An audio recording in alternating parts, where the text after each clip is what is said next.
but it couldn't be a more exciting time for transportation. It's had its challenges. Right. I mean, if you look at what the American transportation systems have faced in the last 2 or 3 years, partly because of the pandemic, we've faced issues from container shipping to airline cancellations. Mm-hmm. Now we got balloons. That's right.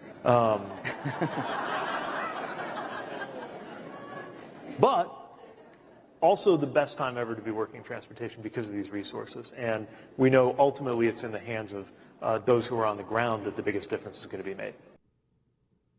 Congressman, it seems like nobody in this administration actually takes their job seriously at all. It's all just a big game. It's all just a big, well, it's a stepping stone on the way to my next presidential run, my next gig at CNN. We have people in East Palestine whose skin is falling off, and these people think everything's just a big funny joke.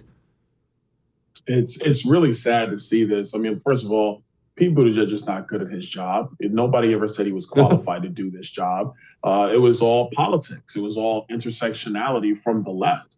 And so that's why we have somebody who doesn't know the first thing about the logistical system that is transportation in the United States, who now is the top guy.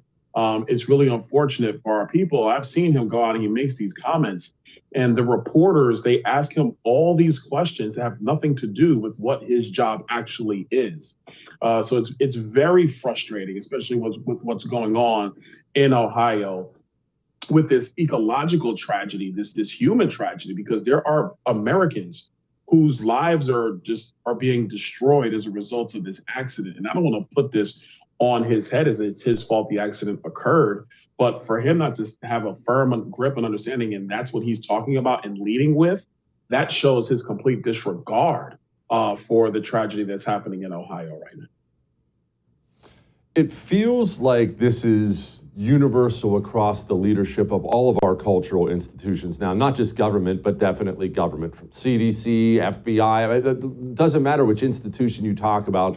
It feels like the American people are separating from these institutions because they don't trust them anymore. They've been lied to so many times. There's no effort to come back and reconcile after these lies. And it feels like the country's in a bad place, if that makes sense. Well, look, not steal a line from President Trump. Well, we have a lot of people in these agencies who simply do not know what they're doing. Look, right here in Southwest Florida, we were dealing with Hurricane Ian 5 months ago. I just left a meeting with my mayors. My mayors are complaining that FEMA doesn't have enough inspectors down here just to approve of work that our local governments have done just to reopen public facilities. They said that they were going to start a housing mission in Southwest Florida. There are 53 trailers in Southwest Florida. And the excuse is that some of these areas are in a flood zone, so we can't place a trailer in a flood zone. So instead of FEMA just cutting the red tape and doing what needs to be done, I have people who are living under bridges.